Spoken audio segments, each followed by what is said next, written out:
Encounters को लेकर के बड़ा सवाल उठा। मैं उसके सहमत में नहीं। ये सरकार तो उसकी ब्रांडिंग करती है। ब्रांडिंग की बात तो अब वो जो है अलग बात है। जिन शख्सियत के साथ आज हम चर्चा करने जा रहे हैं वो उत्तर प्रदेश के चीफ सेक्रेटरी रह चुके हैं, कई डिपार्टमेंट्स के प्रमुख सचिव रहे। स्वागत है आपका आलोक जी। धन्यवाद। आलोक रंजन कैसे आईएएस ऑफिसर बने, इतना भरोसा क्यों करते हैं अखिलेश यादव आप पर? यूपी की जनता को क्यों चुनना चाहिए अखिलेश यादव को अपना अगला सीएम 2027 में? ये तो मन में कि एक ही अटेम्प्ट दे के आएंगे, अच्छा, यही सोचा हुआ था। अच्छा, 7-8 महीने की तैयारी में ही आप पहले अटेम्प्ट में ही सेलेक्ट हो गए थे। अच्छा, अब जो नए एस्पिरेंट आ रहे हैं, चूंकि परीक्षा का पैटर्न बदल गया, सिलेबस बदल गया, काफी बदलाव आ गया। आपको लगता है इस स्ट्रक्चर में कुछ चेंज करने की जरूर, जरूरत? बहुत जरूरत है। देखिए, यूपीएससी को पुनः बैठ के एक बार अपनी ये जो सिविल सर्विस की एग्जामिनेशन स्कीम है, इसकी समीक्षा करनी पड़ेगी। ये मैं कहता हूँ ये थोड़ा कंट्रोवर्शियल है, लेकिन इस पर विचार करने की आवश्यकता है। तो जो उम्र बढ़ा दी, नंबर ऑफ अटेम्प्ट बढ़ा दिए, वो 34-35 की एज तक उनके अटेम्प्ट खत्म हुए और मालूम पड़ा वो नहीं सिलेक्ट, तो उनके पास कुछ विकल्प नहीं रह जाता। समाजवादी पार्टी ने आपको अपना राज्यसभा का उम्मीदवार बनाया, फिर जब ये क्रॉस वोटिंग हुई, हार हुई, हाँ, ये कैसा लगा कि आलोक रंजन अब तक तो सब जगह फर्स्ट अटेम्प्ट में तो अगर ये तो मैं कोई नहीं कहूंगा कि ऐसा नहीं है कि बुरा नहीं लगा कि जब हार हुई है ना, क्योंकि हार होती नहीं रही है। चुनाव लड़ने का विचार अब भी मन में है? अगर मान लीजिए मौका देते हैं तो भाई, जो इस आईएएस सेवा में सबसे बड़ी चीज मुझे यही मिली कि आप लोगों के जीवन बदल सकते हैं अगर आप ईमानदारी से सही काम करें। एक बड़ा इल्जाम लगता है इस ऑफिसर्स पर, रिटायर होने से पहले आप अगली नौकरी का इंतजाम करने लगते। ये बात सही है। ये जो 10 साल वो सत्ता से बाहर हैं, तो यूपी क्या मिस कर रहा है? तो बहुत कुछ ट्रांसफॉर्मेशन या विकास जो है वो ऐसा ला पाएंगे जो कि पहले ना आया हो। 2024 की लड़ाई, तो वो जो विश्वास 24 में दिखाया जनता ने और जनता के उस वर्ग ने जो उनको सपोर्ट करता है, तो वो शायद 27 में भी नजर आना चाहिए। आपको ड्रैग करने की कोशिश होता, रिवर फ्रंट उसको डिफेम करने की कोशिश, आपको दुख हुआ, तकलीफ नहीं हुआ? तकलीफ हुई, बहुत तकलीफ हुई। नमस्कार, स्वागत है आपका। मैं हूं अवनीश विद्यार्थी और आप देख रहे हैं ब्रेकिंग न्यूज। जिन शख्सियत के साथ आज हम चर्चा करने जा रहे हैं वो उत्तर प्रदेश के चीफ सेक्रेटरी रह चुके हैं, कई डिपार्टमेंट्स के प्रमुख सचिव रहे, विचारवान हैं, विद्वान हैं, आईएएस ऑफिसर्स तो रहे ही, और न जाने कितने आईएएस ऑफिसर्स को उन्होंने मार्गदर्शन दिया, कई एस्पिरेंट्स को मार्गदर्शन दिया, और लगातार उनका मार्गदर्शन सेवा निवृत्त होने के बाद भी चल रहा है। इसके अलावा एक भूमिका उनकी समाजवादी पार्टी के साथ भी है, उनके थॉट प्रोसेस के साथ एक वैल्यू एडिशन आलोक रंजन जी कर रहे हैं। स्वागत है आपका आलोक जी। धन्यवाद। जो बात मैंने शुरू की आपको लेकर के, सिविल सर्वेंट के रूप में आपकी पहचान, और आपको पूरा उत्तर प्रदेश, पूरा देश जानता है। आपका व्यवहार सौम्य रहा, आप बहुत अच्छा बोलते रहे, आपका कामकाज हर सरकार में आप उनके टॉप के ऑफिसर्स में रहे। मैंने अपना देखा, चाहे वो बीएसपी की सरकार रही, उसके भी आंखों के तारे रहे, समाजवादी पार्टी की रही, उसकी आंखों के भी तारे, और बीजेपी की सरकारों में भी आपको की पोजीशंस मिलती रही। एक बार आपकी जर्नी से शुरू करते हैं कि आलोक रंजन एक आईएएस ऑफिसर बनने से पहले किस तरह की का पृष्ठभूमि थी आपकी, और कैसे आईएएस ऑफिसर बने, और फिर कैसे नौकरी ज्वाइन हुई, फिर कैसे आगे बढ़ा ये पूरा कारवां? बिल्कुल, जरूर बताएंगे आपको। अच्छा लगेगा मैं आपका अपना जर्नी शेयर कर सकूं। बिल्कुल सर। मैंने, देखिए, जब मैंने ग्रेजुएशन किया था तो मैंने दिल्ली यूनिवर्सिटी से किया था। मैंने इकोनॉमिक्स में ऑनर्स किया था, बीए ऑनर्स इकोनॉमिक्स किया था, और बीए ऑनर्स इकोनॉमिक्स होने के समय भी मेरी इच्छा ये थी कि मैं सिविल सर्विस में आऊँ, क्योंकि हमारे घर में भी हमारे फादर वगैरह भी इसी बात पर जोर देते थे।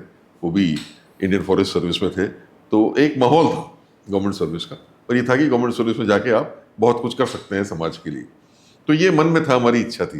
लेकिन जैसे होता है, कभी कभी चीज़ें अलग दिशा में भी कभी कभी जानी शुरू होती हैं, तो वहाँ उस समय क्रेज़, और अब भी है क्रेज़, उस समय शुरू हो गया था क्रेज़ आईआईएम का, एमबीए करना, आईआईएम मैनेजमेंट एमबीए करना, और वो भी Indian institute of management IIM से। तो वो सभी लोग वहाँ पे जितने दोस्त थे, सब लोग थे, वही एंट्रेंस एग्जामिनेशन दे रहे थे, और मुझको भी कहा भाई तुम भी दे दो। तो जैसे होता है आदमी दोस्ती में, चलो भाई हम चलो दे जाते हैं, और हम भी दे आए। बहुत कोई ज़्यादा मैंने उस तरीके से तैयारी करके भी नहीं दिया था, दे दिया था, लेकिन अब जैसे ईश्वर की इच्छा रही हो, मैं सिलेक्ट हो गया। मैं आईआईएम अहमदाबाद में सिलेक्ट हो गया। IIM अहमदाबाद में Best MBA के लिए institution. सेलेक्ट हो गया, जो बेस्ट इंस्टीट्यूशन था प्रीमियर, और उसके लिए मैं सेलेक्ट हो गया सन 74 में, 1974 में, बी ऑनर्स इकोनॉमिक्स कंप्लीट करते हुए भी। तब एक बड़ा भारी समस्या सामने आई कि अब क्या करना चाहिए मुझे, वहाँ जाना चाहिए कि आगे MA वगैरह कंटिन्यू करके और सिविल सर्विस में बैठना चाहिए। लेकिन उस समय सभी लोगों की राय मेरे को ये थी कि अरे ये तो बहुत बड़ा चीज़ बहुत है बड़ी भाई, opportunity। IIM अहमदाबाद में आप MBA हुए हैं तो इसको कोई थोड़ी छोड़ता है, आप जाइए इसको करिए। तो दिशा बदली, दिशा एक बदली और मैं IIM में चला गया और मैंने MBA किया और MBA करके पूरा तो कर लिया। IIM अहमदाबाद का MBA तो मतलब हाँ, वो बड़ा टफ होता है, वो बड़ा रगड़ाई कराते हैं वो लोग, बड़ी मेहनत कराते हैं, लेकिन बहुत अच्छे स्टैंडर्ड की एजुकेशन देते हैं। और वो सबसे बड़ी बात है वहाँ पे जिन लोगों के साथ आप रहते हैं, अधिकतर स्टूडेंट्स वहाँ IIT वगैरह के थे।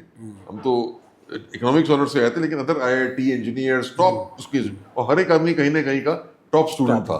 तो वो बड़ा एक अच्छा कंपटीशन भी होता था और एक दूसरे से बहुत कुछ हम लोग सीखते भी थे, बहुत कुछ सीखने को भी था एक दूसरे से। तो माहौल बहुत बढ़िया था वहाँ उसका एकेडमिक्स का, तो सीखने का। तो वो करा, और जैसे होता है कि कैंपस में कंपनियां आती हैं और प्लेसमेंट हो जाता है, तो प्लेसमेंट हो गया, हमारा भी हो गया। मार्केटिंग उसमें हमने स्पेशलाइज किया था, हो गया, मुंबई चले गए, एक अच्छी खासी तो कंपनी, काफी करोड़ों वाली नौकरी मिली होगी उस वक्त। अच्छी खासी नौकरी मिली पैकेज थी। तो बड़ा तगड़ा होता हाँ, था उस वक्त। भाई सरकार के मुकाबले तो बहुत अच्छी सैलरी थी। IIM अहमदाबाद की बेस्ट सैलरी तो हम आज लोग को भी मिल वहाँ रही जो थी। जब बैचेस निकलते हैं हाँ। तो उनके क्या टॉप सैलरी प्लेसमेंट है। आजकल भी है, बिल्कुल है, टॉप है, बिल्कुल। तो अच्छी खासी सैलरी मिली, IIM चले गए, मुंबई में ज्वाइन कर लिया। और मुंबई में कंपनी में मैंने करीब 6-7 महीने काम किया, और 6-7 काम करने के बाद लेकिन मेरे अंदर इस दौरान ही फिर से वो इच्छा जगी कि नहीं, मैं ये नहीं करना चाहता हूँ। बड़ा एक अंदर से आवाज ऐसे आती है ना, एक लेगेसी पुकार रही थी आपको। हाँ, कहीं ना कहीं वो बात जो मेरे अंदर बैठी हुई थी, और वो अंदर से आवाज आई कि नहीं, this is not what I want to do, मैं कुछ और करना चाहता हूँ। और दूसरा मैंने देखा कि मुझे इंटरेस्ट जो था वो सामाजिक मुद्दों पे ज़्यादा इंटरेस्ट था, कि वो सोसाइटी में चेंज लाया जाए, गरीबी दूर करने में काम किया जाए, मतलब लोगों को एम्प्लॉयमेंट दिलाने में काम किया जाए, इंडिया के डेवलपमेंट से रिलेटेड काम किया जाए डायरेक्टली। मैं ये नहीं कह रहा कि प्राइवेट सेक्टर काम नहीं करता है, वो नहीं, पर वहाँ ये लग रहा है कि हम अपने डेवलपमेंट के बारे में ज़्यादा सोच रहे हैं। यहाँ डायरेक्टली प्रोडक्ट डेवलपमेंट ज़्यादा है। वेल्थ क्रिएट करते हैं, वेल्थ क्रिएशन से देश का विकास होता है। यहाँ आप डायरेक्टली गवर्नमेंट की स्कीम्स इंप्लीमेंट करते हैं, डायरेक्टली लोगों की समस्या हल करते हैं, ऐसे डायरेक्ट इन्वॉल्वमेंट जो हो जाता है आपका पीपल के साथ हो जाता है। तो इस तरफ मेरा इंटरेस्ट बढ़ता चला जा रहा था, और मेरे मन में आया कि नहीं, ये तो मुझे ये नहीं वो करने में ज़्यादा इच्छा है। तो मैंने बहुत सोच समझ के, हालांकि लोगों ने मुझे इसकी राय विपरीत में दी कि नहीं, मैंने रिजाइन कर दिया। अच्छा, you resigned? I resign from my job Mumbai में, और हाथ में कुछ नहीं था, रिजाइन कर दिया। और रिजाइन करके फिर मैं दिल्ली आ गया। और घर वाले, पापा, और बाकी सारे लोग? हाँ, घर वालों ने भी, मेरे फादर तक ने, वो जो पहले सिविल सर्विस के बहुत पक्ष में थे, उन्होंने भी उस समय, भाई जैसे फादर होते हैं, उन्होंने ये सलाह दी कि भाई इतनी अच्छी नौकरी है हाथ में, उसको छोड़ने के समय सोच लो, और देखो अगर करना ही है तो साथ साथ करके देख लो। तो हमने कहा साथ साथ नहीं होती कोई चीज़, वो बड़ा क्लियर था हमने। वो भी सिविल सर्विस का एग्जाम जो है वो इतना टफ एग्जाम होता है कि वो आप समझ लेंगे, और प्राइवेट सेक्टर भी आपको पूरा 12 घंटे के पहले छोड़ता नहीं है काम से। कौन प्राइवेट 8 से 8 तो आपको नौकरी करनी पड़ेगी। तो उसके साथ आप फिर सिविल सर्विस का प्रिपरेशन नहीं कर सकते, या तो ये कर सकते हैं, पर या वो करें। और वो भी जो IIM अहमदाबाद जा चुका हो तो उसको परफेक्शन की तरफ भी ध्यान हाँ, दें, हाँ, मतलब आधी अधूरी तैयारी की तरफ। तो आधी अधूरी तैयारी कोई फायदा नहीं। तो हमने कहा अगर देना ही है तो एक बार ही दें चाहे, लेकिन मन पूरी लगा ताकत के साथ, और पूरी ताकत से दिया जाएगा। तो इसीलिए हमने फिर रिजाइन किया और दिल्ली आ गए। और दिल्ली में अभी याद है कि डिफेंस कॉलोनी में एक बरसाती जैसे गैराज के ऊपर कमरा होता है, वो लिया किराए पे, और किराए पे लेके वहीं अपना पढ़ाई शुरू करी। और करीब 7-8 महीने करीब हमने पूरा प्रिपरेशन करके एग्ज़ाम दिया वो, और अच्छा रहा एग्ज़ाम, और हमारे पहले ही अटेम्प्ट में हम सेलेक्ट भी हुए। अच्छा, 7-8 महीने की तैयारी में ही आप पहले अटेम्प्ट में ही सेलेक्ट हो गए थे। और हमारी बहुत अच्छी बात ये भी रही कि ऑल इंडिया में 4थी रैंक भी आ गई, 4th रैंक भी आ गई। तो सेलेक्ट हो गए तो उत्तर प्रदेश का ऑर्डर भी मिल गया, IAS भी मिल गया सर्विस, और IAS के साथ साथ उत्तर प्रदेश जो अपना होम क्वार्टर था, जो मेरिट के आधार पर मिलता है, वो भी मिल गया। और जब ये मिल गया मेरिट के आधार पे, तो आके उत्तर प्रदेश में फिर हमने IAS की सेवा शुरू करी। तो ये जर्नी रहा। आपने पूछा कि IAS में आने तक का जर्नी क्या था, ये जर्नी करते हुए IAS में आ गए। इस बीच शादी वादी सब इसी बीच हो गई या नहीं, फिर? शादी IAS में आने के बाद हुई। हाँ, IAS में आने पर्सनल लाइफ की यहाँ तक बात है, IAS में आने के, क्योंकि देखिए आई वॉज वेरी यंग जब मैं, आपको मैंने बताया ना कि मैं BA ऑनर्स इकोनॉमिक्स करके ही चला गया IIM में। IIM चले तो जब मैं IIM में भी गया तो मेरी उम्र 18 साल की थी। जब मैं IIM अहमदाबाद में गया तो मैं वहाँ का शायद सबसे यंगेस्ट में से था, obviously one of the youngest MBA जो मैं उस समय था अपने बैच में, क्योंकि जो IIT से या इंजीनियरिंग करके आए थे उन सबकी उम्र मुझसे 4 या 5 साल 20-22 साल ज्यादा से थी। कम हाँ, कोई क्या होगा। हाँ, और मैं यंगेस्ट था वहाँ से, और जब मैंने MBA भी कंप्लीट कर लिया तो मैं 20 साल का था, और उसके बाद ये करके फिर 21 ही मिनिमम एज होती है मिनिमम सिविल सर्विस के सिविल लिए, सर्विस तो 21 होते ही फिर हमने परीक्षा दी और 21-22 मुझे लगता है 22 आ साल गए। होते होते आप 22 साल में हमने ज्वाइन कर लिया IAS, इसीलिए 38 इयर्स की सर्विस मिली मुझे, 38 साल की सेवा करने का मौका वन ऑफ मिले वेरी पूरा। फ्यू ऑफिसर्स हाँ, की जिनको 38 जिनको पूरे 38 साल मिल जाए नौकरी करने के लिए, वो इसीलिए मिल गए क्योंकि बहुत अर्ली एज में हम सेलेक्ट होके आ गए थे। ये रहा। अच्छा, आपने कहा जैसे फादर ऑलरेडी IFS ऑफिसर थे, हाँ हाँ ठीक है कि उन्होंने आपको उतना प्रेशर नहीं किया कि आप अपनी इच्छा से आए, पर यूपी के बहुत सारे लोग और ख़ास तौर पर ये जो आपका बैच है इसके इर्द गिर्द IIT कानपुर से, आप जैसे IIM से आए, कुछ ऑफिसर्स आए बाद में आपके IIT कानपुर से भी बहुत बहुत लोग सारे आए, IIT से बहुत लोग आए। हाँ, खासतौर पर कानपुर IIT से बहुत सारे लोग आए। तो ये दौर शुरू हो रहा था जब, चूंकि आप तो इकोनॉमिक्स बैकग्राउंड से फिर भी थे, पर ये जो टेक्नोक्रेट्स थे, IITians, डॉक्टर्स, या आप MBA भी कर करके आ गए तो आपको भी मैं टेक्नोक्रेट ही हाँ मानूंगा। हाँ बिल्कुल। तो ये सारे लोगों का आना हुआ, उससे Professional पहले field से आ सब कोई हिस्ट्री से आ रहा है, कोई फिलोसफी से आ रहा है। इलाहाबाद एक बड़ा हब हुआ करता था। इलाहाबाद बहुत बड़ा हब हुआ करता था, और इलाहाबाद की पॉलिटिकल साइंस, हिस्ट्री, ये सब के स्टूडेंट्स, फिजिक्स, ये सब के बहुत लोग आया करते थे। पर आप, मुझे लगता है आप लोगों ने शुरू किया ये दिल्ली वाला कल्चर, दिल्ली में प्रिपरेशन का, क्योंकि शायद आप चूंकि IIM से आए थे तो दिल्ली बेहतर बेस था। उस वक्त क्या था इंफ्रास्ट्रक्चर तैयारी दिल्ली करने का? में इसलिए गए कि एक तो UPSC का भी दिल्ली में है, और दिल्ली में ये लगा कि ज़्यादा अच्छी जो है तैयारी हम लोग कर पाएंगे, अगर किसी से सलाह भी लेनी हो, कि डिस्कशन भी करना हो, तो दिल्ली में लोग अच्छे मिल जाएंगे। और हम इलाहाबाद में क्योंकि पढ़े नहीं थे, जो इलाहाबाद यूनिवर्सिटी पढ़े उनके लिए तो इलाहाबाद अच्छा है, ठीक बात। वो सबको जानते हैं, वहाँ पूरा माहौल जानते हैं। हम इलाहाबाद में पढ़े नहीं ग्रेजुएशन भी उधर ही थे, आई था। डिड नॉट नो एनीबॉडी, और दिल्ली में ग्रेजुएशन किया था, दिल्ली में जानते थे, इसलिए हमने दिल्ली को चूज किया। तो ये जो गैरेज के ऊपर वाला कमरा रहा होगा, ये तो बड़ा छोटा सा रहा होगा। हाँ, मैं अभी कुछ दिन पहले उसको फिर देख के आया हूँ। अच्छा। तो वैसे का वैसे ही कमरा नजर आ रहा था। हाँ, तब यादें हो सामने आ गई होंगी। यादें सामने आ गई, बिल्कुल आ गई।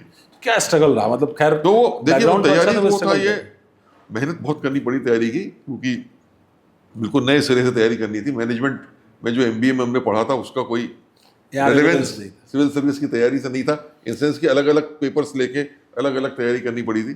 तो बिल्कुल नए सिरे से कई सब्जेक्ट्स लेके तैयारी करी और सब किया। तो बहुत मज़ा इस बात पे आया कि एक तो बड़ा हमको पढ़ने में इंटरेस्ट हमेशा से था, तो बड़ा इंटरेस्ट आया जो नई चीज़ें पढ़ी हमने और सब्जेक्ट पढ़े, और उसको पढ़ के और इस सिविल सर्विस के एग्ज़ाम के पॉइंट ऑफ व्यू से तैयारी करने में वो एक मोटिवेशन जो अंदर से था, एक वो जज्बा था कि उस लेवल पे करनी है तैयारी। और पहले से ये सोच के बैठे थे, ये ईश्वर की इच्छा ये है कि वो पूरी हो गई बात हमारी, ये तो मन में कि एक ही अटेम्प्ट दे के आएंगे।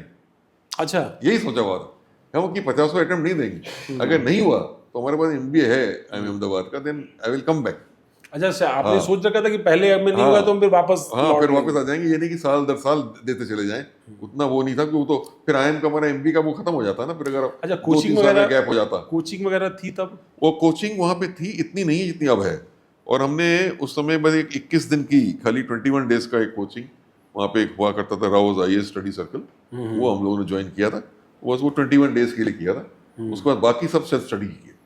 ये जो सब्जेक्ट्स होते हैं, हिस्ट्री, ज्योग्राफी, रीजनिंग के, या ये सब की पढ़ाई कैसे हो पाई? नहीं, देखिए, अब बड़ा इंटरेस्टिंग है कि उस समय थोड़ा इसका सिलेबस भी फर्क था और सिस्टम फर्क था, तो ऑप्शनल पेपर्स काफ़ी लेने पड़ते थे, करीब 5 लेने पड़ते थे उस टाइम पे। काफी लंबा पेपर होता है। हाँ, तो वो 5 जो लेने पड़ते थे, तो एक जैसे तो इकोनॉमिक्स हमने पढ़ा हुआ था BA में, वो लिया, बाकी 4 पेपर ऐसे लिए, इंटरनेशनल लॉ, यूरोपियन हिस्ट्री, ये पब्लिक एडमिनिस्ट्रेशन, ये हमने कभी पढ़े ही नहीं थे।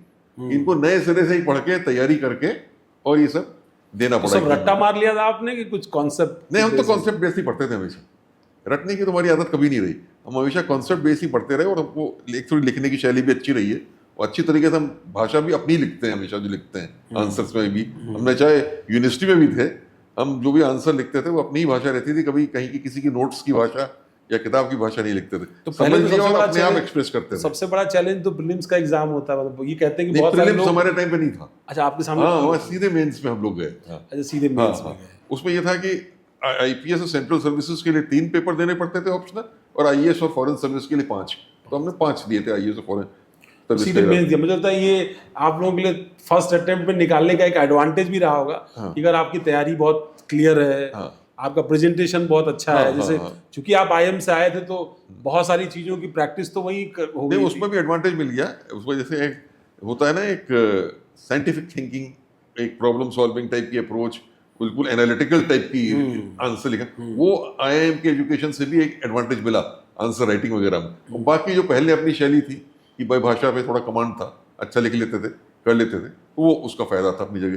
तो आपका और कॉन्सेप्चुअल अंडरस्टैंडिंग का ही मैं हमेशा रखा। लैंग्वेज भी अंग्रेजी ही रही होगी, हाँ, इंग्लिश में लिखा। हाँ, तो मतलब एक एडवांटेज डिसएडवांटेज ये भी रहा है। हाँ। लैंग्वेज का भी हिंदी वाले तो बहुत रोते हैं भाई। हाँ, हिंदी वाले थोड़ा कम आ पा रहे हैं, शायद जो भी कारण हो उसकी एक देखना पड़ेगा लोगों को कि क्यों कम आ रहे हैं, लेकिन है अपना edge compare to English, Hindi medium वाले कम सेलेक्ट हो पाते हैं। अच्छा, अब जो नए एस्पिरेंट आ रहे हैं, चूंकि परीक्षा का पैटर्न बदल गया, सिलेबस बदल गया, अब प्रीलिम्स भी होता है, मेंस भी होता है, फिर उसका जो एग्जामिनेशन का प्रोसेस है उसमें भी कई तरह के स्टेप्स हो गए, काफी बदलाव आ गया है। इंटरव्यूज के मार्किंग में भी पहले कुछ वो नहीं था, अब कम कर दिया है मार्किंग। अब इंटरव्यू की एज कम्पेयर टू रिटन उसका इंपॉर्टेंस वेटेज अब कम कर दिया गया है हम लोग के टाइम के मुकाबले। आपको लगता है इस स्ट्रक्चर में कुछ चेंज करने की जरूर, जरूरत? बहुत जरूरत है। देखिए, ये तो मेरा बड़ा स्पष्ट मत है, और मैं इसमें बीच बीच में आर्टिकल्स वगैरह भी लिखता रहता हूँ कि यूपीएससी को पुनः बैठ के एक बार अपनी ये जो सिविल सर्विस की एग्जामिनेशन स्कीम है इसकी समीक्षा करनी पड़ेगी। तो कुछ चीज़ें हो रही हैं, देखिए कई चीज़ें हो रही हैं। एक तो ये हो रहा है कि जैसा आपने अच्छा कहा, शुरू में आपने कहा कि कई आईआईटी और इंजीनियर्स और प्रोफेशनल्स अब आ रहे हैं। अब ये हो गया है, पोजीशन बिल्कुल रिवर्स हो गई है कि मान लीजिए 60 to 70% लोग जो सिलेक्ट हो रहे हैं वो इंजीनियरिंग बैकग्राउंड से, साइंस बैकग्राउंड से ही हैं। और जो ह्यूमैनिटीज वाले हैं, पॉलिटिकल साइंस, आर्ट्स, लिटरेचर या हिस्ट्री वाले, ये बहुत कम 20% पे भी रह गए हैं। तो ये क्यों हो रहा है, इस पे यूपीएससी को स्टडी करना पड़ेगा। मैं ये नहीं कहता कि इंजीनियर्स के आने में कोई खराबी है, वो एक टेक्निकल वो चीज़ लाते हैं सिविल सर्विस में, एक सोच लाते हैं, उनकी एक एनालिटिकल एबिलिटी होती है, एक क्वांटिटेटिव एबिलिटी होती है, एक प्रॉब्लम सॉल्विंग एक अप्रोच होती है। और ये जैसे आजकल के ज़माने में नई टेक्नोलॉजियाँ आ रही हैं, कंप्यूटर है, इंटरनेट है, एआई है, उससे वो लोग ज़्यादा वाकिफ रहते हैं, they can bring it better. लेकिन ये जो ह्यूमैनिटीज़ वाले भी है ना, ये भी अपने साथ एक नई अप्रोच लाते हैं। ये सिविल सर्विस बहुत ज़रूरी है, वो एक ह्यूमन टच एडमिनिस्ट्रेशन में बहुत ज़रूरी है। और जो ये सब्जेक्ट्स ह्यूमैनिटीज से पढ़े होते हैं ना, उनकी सोच थोड़ी बड़ी वैसी ब्रॉड होती है। वो डेमोक्रेसी की वर्किंग को समझते हैं, सोसाइटी को समझते हैं, हिस्ट्री की समझते हैं, इकोनॉमिक्स खासतौर पर उसमें जो कमजोर बैकग्राउंड है, उस कमजोर पृष्ठभूमि के लोग ज्यादा उसमें, तो वो ये सब समझते हैं, ज्यादा अंडरस्टैंड करते हैं समाज को, कि समाज में क्या, उसको एक टेक्निकल तरीके से नहीं लेते हैं प्रॉब्लम्स को, बट एक ह्यूमन एस्पेक्ट को भी लेते हैं। तो एडमिनिस्ट्रेशन में आपको टेक्निकल भी चाहिए, डेटाबेस भी चाहिए, एंड दैट ह्यूमन टच, जो इमोशनल इंटेलिजेंस जिसे कहते हैं। अच्छा, एक चीज की आवश्यकता नहीं महसूस होती सर आपको कि मतलब सिविल सर्विसेज में ये बेहतर होता कि सिविल सर्विसेज का एग्जाम्स का जो, चाहे स्टेट्स के हो या सेंट्रल का हो, अगर इनका कुछ सिलेबस जो है वो कॉमन सिलेबस बने। कॉमन सिलेबस का मतलब जैसे आपके साइंस के सब्जेक्ट्स हैं, मैथ्स है, इंजीनियरिंग के सब्जेक्ट्स हैं, स्कोरिंग सब्जेक्ट्स माने जाते हैं, मतलब अगर आपने सारे क्वेश्चन सही किए तो पूरा नंबर आपको मिल जाए। पर ये प्रॉब्लम आर्ट्स के सब्जेक्ट के साथ है कि उनमें आप कितना भी अच्छा लिखते हैं तो वो एक जनरल मार्किंग का डर होता है। उसमें ये नहीं होता कि मतलब कहते हैं कोई एग्जामिनर का मूड हुआ तो वो नंबर दे देगा, घर में झगड़ा कर लिया एग्जामिनर ने तो गड़बड़ नंबर आपको दे देगा। मेरा कहने का मतलब है कि परीक्षा लेवल प्लेइंग फील्ड अगर हो, असल में इसीलिए इन्होंने थोड़ा चेंज भी किया सिस्टम को। हम लोगों के टाइम पे जैसे ऑप्शनल ज़्यादा थे, तो इन्होंने ऑप्शनल इसीलिए कम किए कि ये चीज़ ना रहे कि कोई पर्टिकुलर ऑप्शनल ज़्यादा स्कोर करता। हालांकि मैं आपको ये बता दूं, उस समय भी ये बात थी, तो जो मैथमेटिक्स वगैरह जैसे थी तो बहुत स्कोरिंग है। कुछ लोग जो मैथ्स के होते थे वो तो बहुत ही हाई स्कोर करते, बहुत पोजीशन ले आते थे।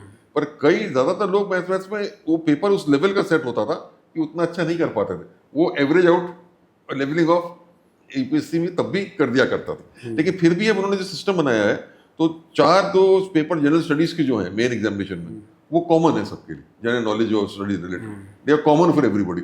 एक पेपर ऑप्शनल का अलग कर दिया, ऐसे भी कॉमन है सबके लिए। तो 4-5 पेपर उन्होंने कॉमन किए। ये तो वो आगे उन्होंने बढ़ाया इसलिए कि सब लोग एक ही लेवल पे रहें।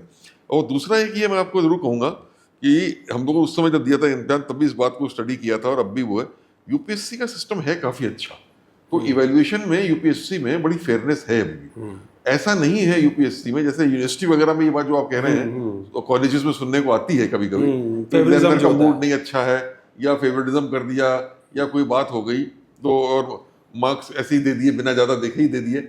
वहाँ बड़ा सेट होता है पेपर, और जहाँ मुझे पता चला कि आंसर्स भी डिस्कस होके एक पूरा पैनल पूरे उसके आंसर्स बना लेता है मॉडल कि इसमें क्या क्या चीज़ें आनी चाहिए, और उसके मुताबिक आंसर को देखा के नंबर दिए जाते हैं। Therefore that is why the system is still very fair. और उसका एक ही मापदंड मैं जानता हूँ, तब भी तो और आज भी है, अगर कोई लड़का बहुत अच्छा है एकेडमिकली, अच्छा है पढ़ने में और कॉन्सेप्चुअल अंडरस्टैंडिंग, रटने वाला नहीं, कॉन्सेप्चुअल अंडरस्टैंडिंग, तो अब 9 आउट ऑफ 10 आप उसको प्रेडिक्ट कर सकते हैं कि सिलेक्ट हो जाएगा और हो जाएगा। ऐसा नहीं कि नहीं होगा, लक का फैक्टर है, बट हाँ ठीक है, स्टिल थोड़ा इतना कहीं ना कहीं अटक जाएगा, इतना नहीं है। ज्यादातर अभी भी जो लोग सिलेक्ट होंगे, 90% लोग जो सिलेक्शन होंगे वो ऐसे होंगे जिनको आप एग्जाम के पहले जब कहते हैं कि भाई ये इसमें कैलिबर है, काबिलियत है, सिलेक्ट हो जाएगा। दैट शोज कि एग्जामिनेशन सिस्टम सही सिलेक्ट कर रहा है अभी। लेकिन मैंने जो बताया शुरू में कि क्यों बदलाव की जरूरत है, एक तो मैंने ये इंजीनियरिंग जो बढ़ गई, लोग आ गए, तो ऐसा नहीं होना चाहिए, सभी डिसिप्लिन के लोग आने चाहिए, एक वो रहना चाहिए डाइवर्सिटी। दूसरा ये मैं कहता हूँ ये थोड़ा कॉन्ट्रोवर्शियल है, लेकिन इसमें विचार करने की आवश्यकता है। मैं ये नहीं कहता कि जो मैं कह रहा हूँ ये सही है, लेकिन एक कमिटी बैठ के विचार कर ले, क्योंकि एक तो जो उम्र बढ़ा दी, मैक्सिमम एज लिमिट, और maximum age limit of general candidate की 32 है, रिजर्व की 35 और 37 भी है। नंबर ऑफ अटेम्प्ट्स बढ़ा दिए, जनरल भी 5 अटेम्प्ट ले लेता है, रिजर्व में कोई 7 ले लेता है, अनलिमिटेड हो जाता है। तो अब मैं सुनता हूँ, जो आप भी सुनते होंगे, कि अब फर्स्ट अटेम्प्ट वगैरह में बहुत ही कम लोग आ रहे हैं, मतलब कोई 4th में आया, कोई 5th में आया, कोई मालूम पड़ा 7वें अटेम्प्ट में आ रहा है।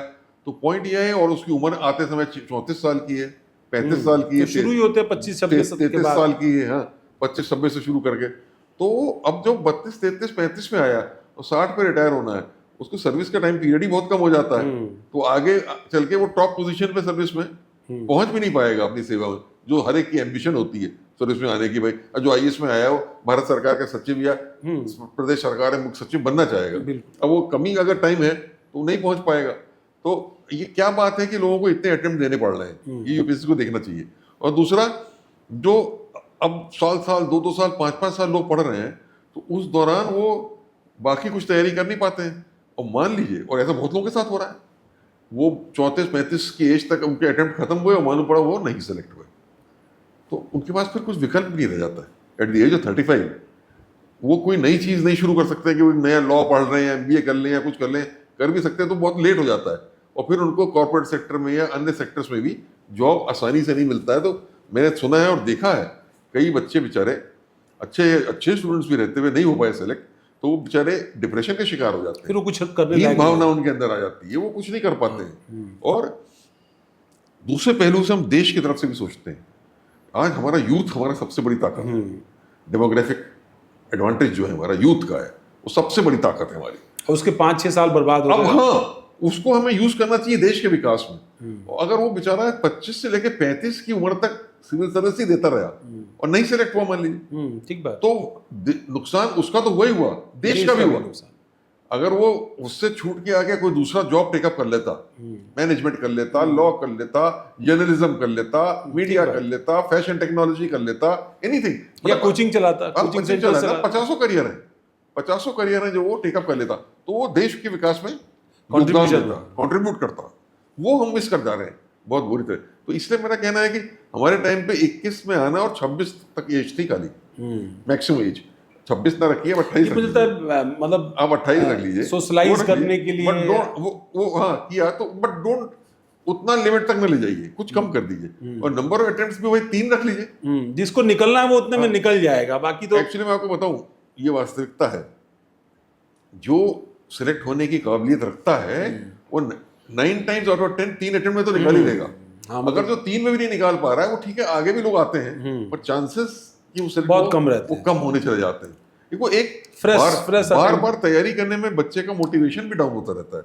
कई बच्चे, मैं जाता हूँ सिविल एस्पिरेंट्स के साथ बात करने, तो वो कहते हैं सर वो नहीं हुए तो बार बार वही चीज पढ़ना, दोबारा पढ़ना, कभी कभी लगता है कि उतनी लगन। जैसे इंजीनियरिंग मेडिकल हाँ। में है, मैं इंजीनियरिंग मेडिकल में 2-3 अटेम्प्ट दे रहा, फिर आगे बढ़ना होता है ना। हाँ हाँ, आप आगे की आप पढ़ाई करिए, करते कुछ हैं। और कुछ और वैसे करिए। सिविल सर्विसेज में भी हाँ 25-26 के बाद आप कुछ आगे, ये लेटरल एंट्री जो हुई, हाँ। इसने कितना मुसीबत खड़ा कर दिया। कई बार लोग कहते हैं कि बड़ी जरूरी थी, पर अगर आपको याद होगा, आप लोग जब रहे उस दौर में भी पीछे के रास्ते से एंट्री होती थी।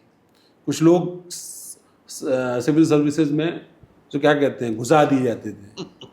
ये लेटरल एंट्री जो हुई है, हाँ। मतलब आप आईएम से आ गए, कोई आईआईटी से आ गया, तो वैसे ही एक्सपर्ट्स की एंट्री हो रही है।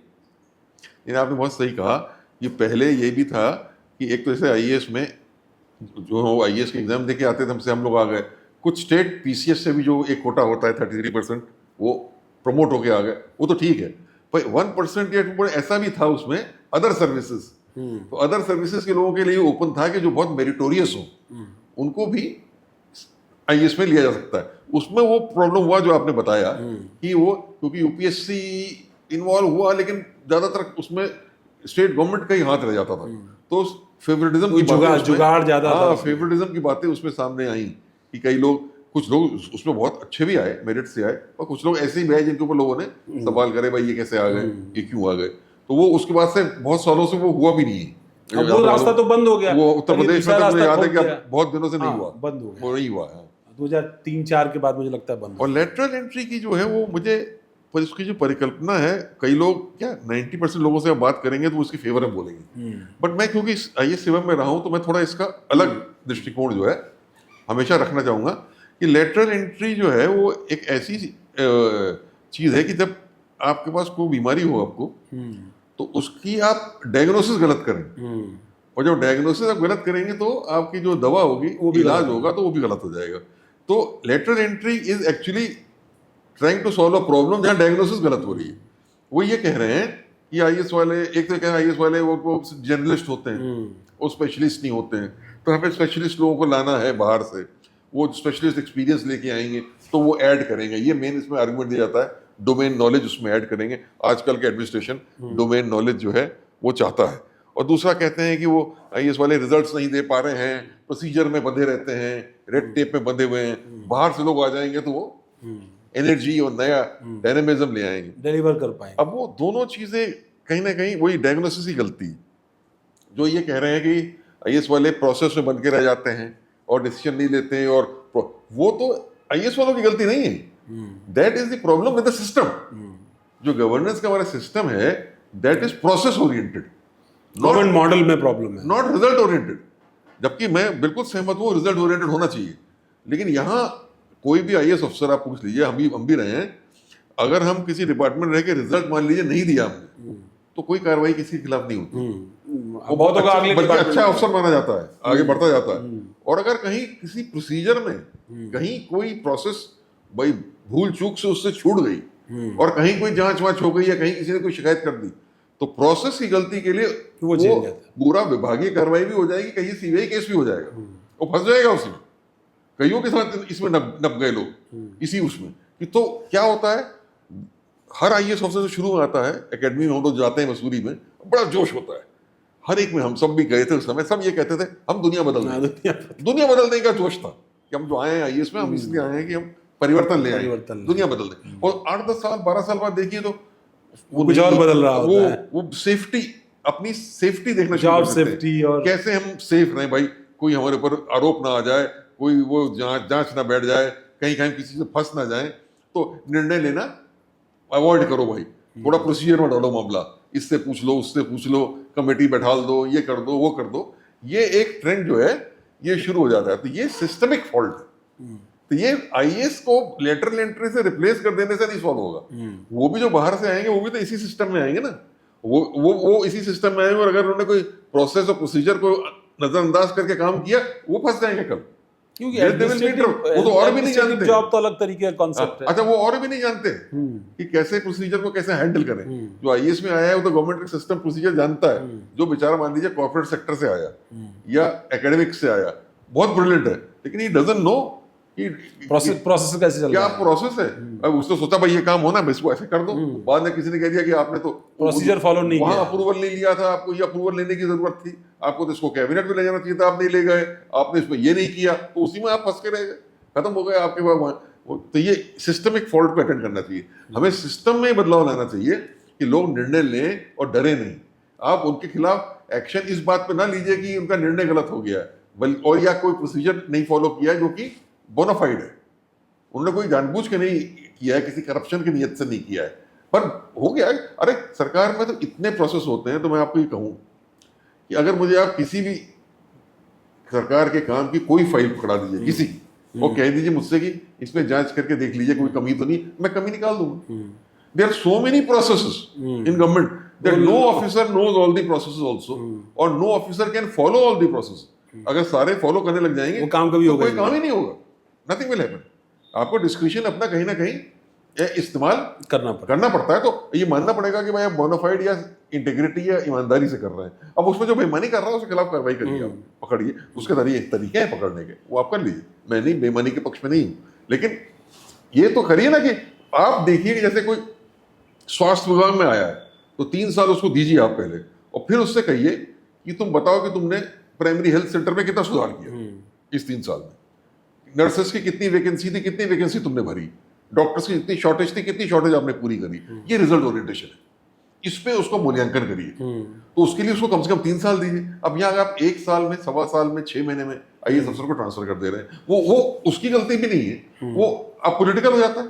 अब पॉलिटिकल, आप मान लीजिए किसी रीजन से पॉलिटिकली नहीं सूटेबल पाएगा, आपको शिफ्ट कर दिया गया, डीएमबी गया, 6 महीने में शिफ्ट हो गया, तो ही कैन नॉट डिलीवर।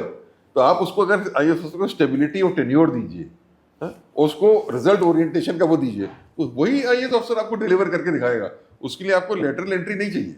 वो आईएएस को तो कहने लगे आई एम सेफ। हाँ, तो अब वही मैंने कहा, अब वो सब करने लगे वही। वो आप अपने को बचाते हैं, फिर कहते हैं कि जब कोई घिर जाता है, अपना घिर जाता है, तो फिर सब मिलके उसको बचाते भी हैं। वो भी खत्म हो गया। अब बचाता भी नहीं कोई किसी को। ये हम पहले टाइम पे तो ये था कि सीनियर्स का ये था, ये एक पॉजिटिव ढंग में मिलूंगा, not in the negative sense कि कोई गलत कर रहा है उसे बचाते थे, बट पॉजिटिव ढंग में था कि अगर कोई जूनियर हम में से किसी से कोई गलती भी हो जाती थी तो senior used to take on कि नहीं इसको मैं संभाल लूंगा, तुम फिक्र ना करो, मैं जानता हूँ कि तुम कैसे ऑफिसर हो, तुमने गलत नहीं किया, I will take it on.